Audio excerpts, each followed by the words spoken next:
Біздің күн жүйесінің қараңғы сыртқы шекарасында туған кометалар жападан жалғыз саяхаттаушы жиған кездер. Мыңдаған жылдар бойы кометалар философтар мен астрономдардың назарын аударды. Бүкіл дүние жүзінде көптеген көне халықтар оларды не жақсылықтың белгісіне, не бақытсыздық нышанына балады. Кометалар жоғарғы атмосферада ұшатын отты шарлар немесе шашты жұлдыздар деп саналды.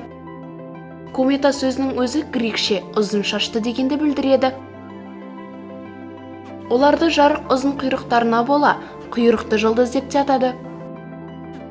Исаак Ньютон кометаларды күн қыздырған будан тұратын жіңішке құйрығы бар қатты дене ретінде сипаттады. Мұны қазіргі астрономиялық бақылаулар растап отыр. Кометалар астероидтарға ұқсайды, бірақ негізінен тас пен металдан және аз ғана мұздан құралған астероидтарда емес. Кометалар мұздан, тозаң мен қатып қалған газдардан тұрады. Сондықтан оларды лас қар кесегі деп те атайды. Олар алыс ғарышта жүргенде көзге түспейтін мұз бен тас кесектері болып табылады. Алайда ішкі күн жүйесіне еніп, күнге жақындағанда қыза бастайды. Комета мұзы сублимациялана, яғни бірден газға айнала бастайды. Бұл газ комета маңында бұлт түзіп, ол бұлдырап көрінеді. Кометаның негізгі үш бөлігі бар. Ядро тастан, тозаң мен мұздан тұратын қатты орталық құрылым. Кома ядроның маңында жаққа атмосфера түзетін тозаң мен газ. Және құйрық. Әдетте кометалардың бірі газдан, екіншісі тозаңнан тұратын екі құйрығы болады. Бұл екі құйрық әдетте екі жаққа нұсқайды.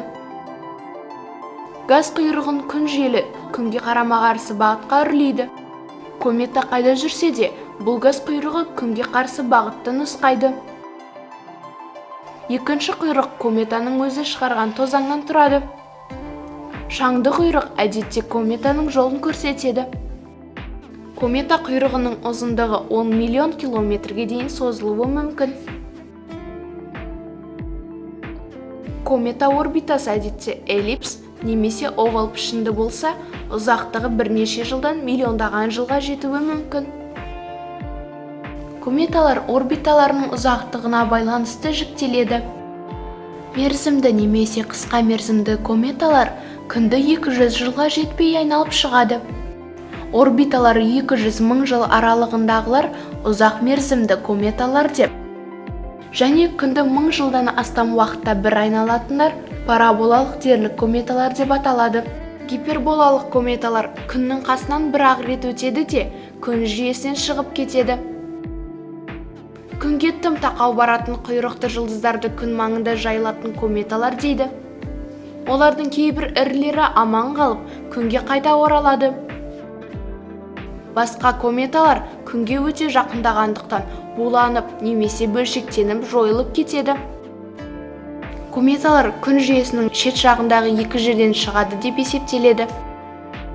Койпер белдеуі Нептунның маңындағы астероидтарға, ергежейлі планеталарға, кометаларға толы аймақ.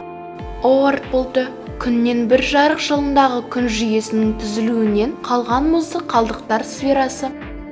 Ғалымдардың есебінше қысқа мерзімді кометалар Койпер белдеуінен, ал ұзақ мерзімді кометалар Оорт бұлтынан келеді. Бұл кометалар өте көне материалдан құралып, және тым алыстан келетіндіктен астрономдарды қатты қызықтырады.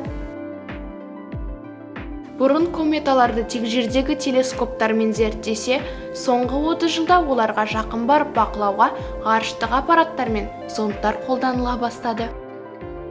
2014 жылы Еуропа ғарыш агенттігінің Розетта аппараты кометаға жақындап, оның бетіне тұңғыш рет Фила зонды сәті қонды. Дегенмен, кометаларды жерден бақылаудың өзі керемет.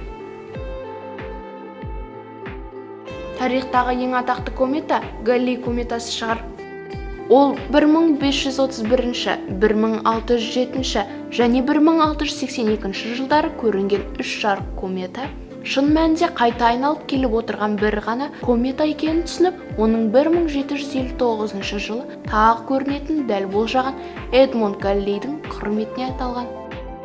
Галлей кометасы әр 75-76 жылда оралады.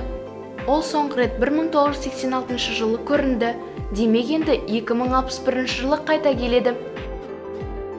Дей тұрғанмен, жай көзбен көрінетін кометалар жерден көруге болатын қашықтықта шамамен жылына бір өтеді. Алайда онша жарық болмағандықтан, олардың көбін көру оңай емес. Егер бірнеше түн қатарынан құйрығы бар бұлдыр жұлдызға ұқсас нәрсе көрсеңдер, онда бұл комета болуы әбден мүмкін.